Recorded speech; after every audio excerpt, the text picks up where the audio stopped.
Whether it's the holidays, Valentine's Day, or you're just trying to get out the doghouse, this recipe right here is a guaranteed crowd pleaser. I've made this more than anything else I've ever made.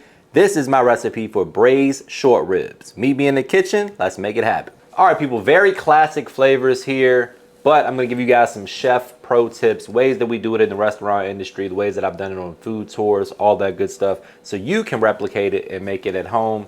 And everybody wants you to make it every year. So we're gonna go ahead and start by seasoning these short ribs. We have some flaky kosher salt here. We have some beautiful bone-in short ribs. We have a mirepoix, which is comprised of celery, carrots, and onion. We got some garlic. One of my secret ingredients is a little soy sauce. That's gonna add a little umami to your braising liquid. It's optional, but I highly recommend it. In place of that, if you're not a fan of soy, you can use Worcestershire sauce. We also have some fresh herbs, the kind you cook with, not the kind that cook you. Rosemary, thyme, tomato paste, beef stock. We're gonna deglaze with some red wine. If you don't wanna do that, you can just use straight up beef stock. We're gonna go ahead and get these short ribs salted heavily, and then we're gonna dry brine them for 8 to 24 hours, if you have the time. If not, 30 minutes to get the job done, but the longer the better. If you can go for, overnight brine, that'll give a lot more flavor into those short ribs. Heavy kosher salt, get them in the fridge, and then we're gonna sear these off and get started on our braising liquid. Quick reminder, guys, if you want this recipe or any recipe from this YouTube channel, make sure you visit MrMakeItHappen.com. All right, so we're gonna go ahead and prep our mirepoix veggies. Again, carrots, celery, onions. If for some reason you don't like one of these ingredients, you can leave it out. It's not a deal breaker, but it is traditional, particularly in French cuisine, which is where braising recipes like this originated. We're gonna go ahead and peel the carrots, cut them into bite-sized pieces. These are gonna add tons of flavor and be a little side vegetable with your short ribs. We're gonna leave the garlic whole, just gonna cut the top off and just let that roast in the pan with everything whole. Then you can squeeze that and make that into a sauce. I like to strain it into my gravy or au jus to make us a nice little sauce to go with this. And if you stay tuned, I have an absolutely delicious mashed potato recipe to pair with this for you. All right, guys, next up, and arguably one of the most important parts of this recipe, is you want to sear the short ribs adequately. We have our skillet smoking hot, a little avocado oil, and then we're gonna press these down, make sure they make maximum surface area contact with that skillet. That's gonna do a few things. It's gonna develop crust, which is gonna be flavor, texture, and color. Very important. Always lay the protein away from you and then press down. Don't overcrowd your skillet. Do this in batches. You can braise these in a Dutch oven or a half hotel pan like we're using today, or even a foil pan if that's all you got.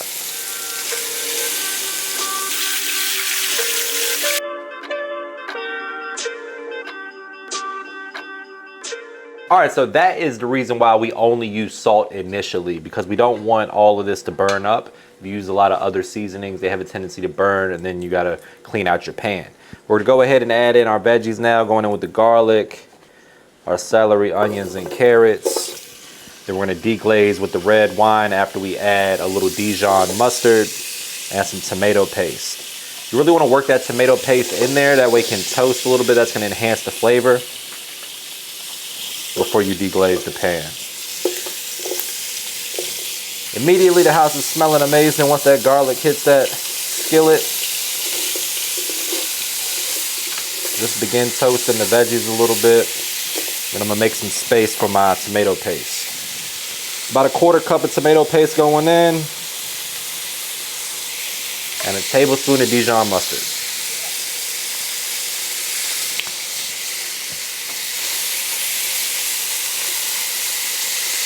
All right, next up we're going in with 1 to 1.5 cups of dry red wine, like a Cabernet.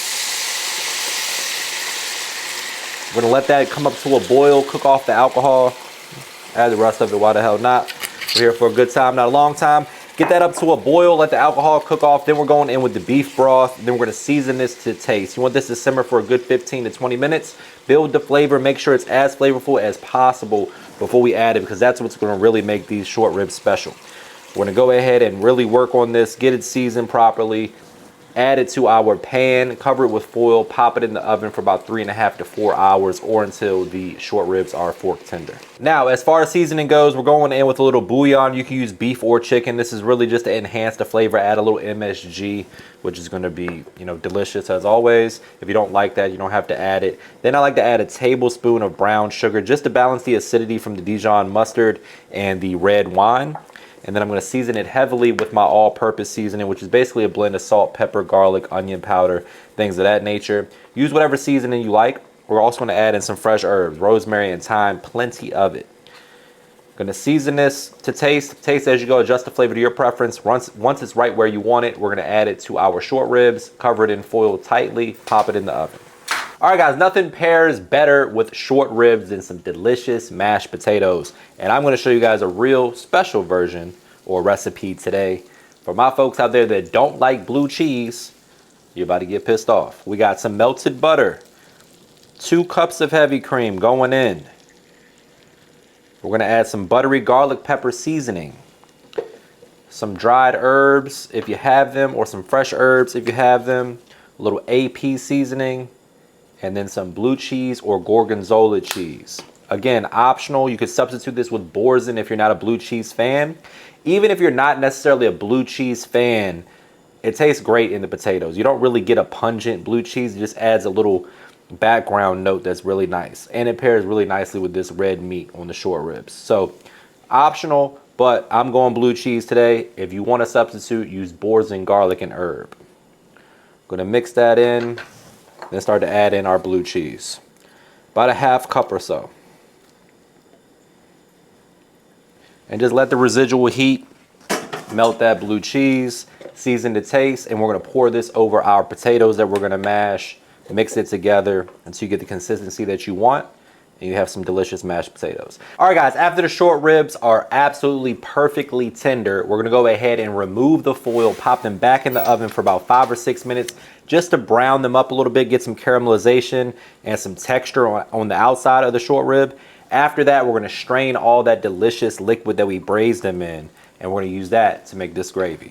Here we have 2, maybe 3 tablespoons of butter. We're gonna melt that. To that, we're gonna add a couple tablespoons of seasoned flour.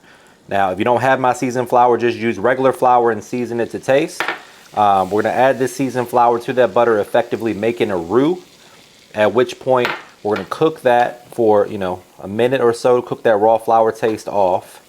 And then we're gonna go in with a couple cups of that liquid gold that we strained from our short ribs. Gonna bring that to a boil. That gravy is gonna thicken up beautifully. You shouldn't need to season it, but you can taste it as you go and adjust to your preference as needed.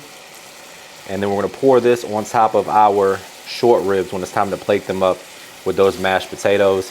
Pair this with whatever vegetable you like. You can go green beans, asparagus, broccolini, Brussels sprouts, whatever you're in the mood for. Or just eat it like I'm gonna eat it today, meat and potatoes, old school. It's the holiday season, fellas. Enjoy. Beautiful color on that gravy. Doesn't get any easier than that, guys. That is gonna be absolutely money. We're gonna taste it just to make sure it doesn't need any salt, but it shouldn't.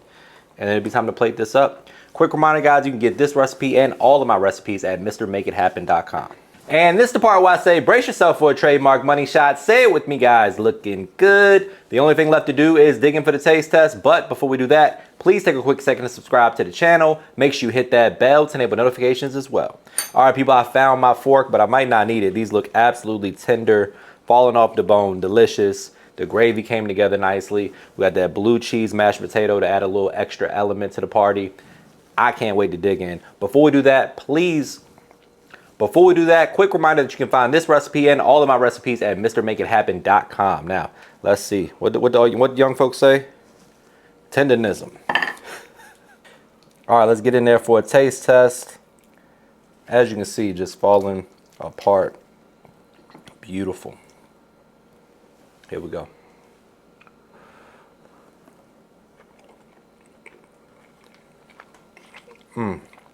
Wow. Try the mashed potatoes too.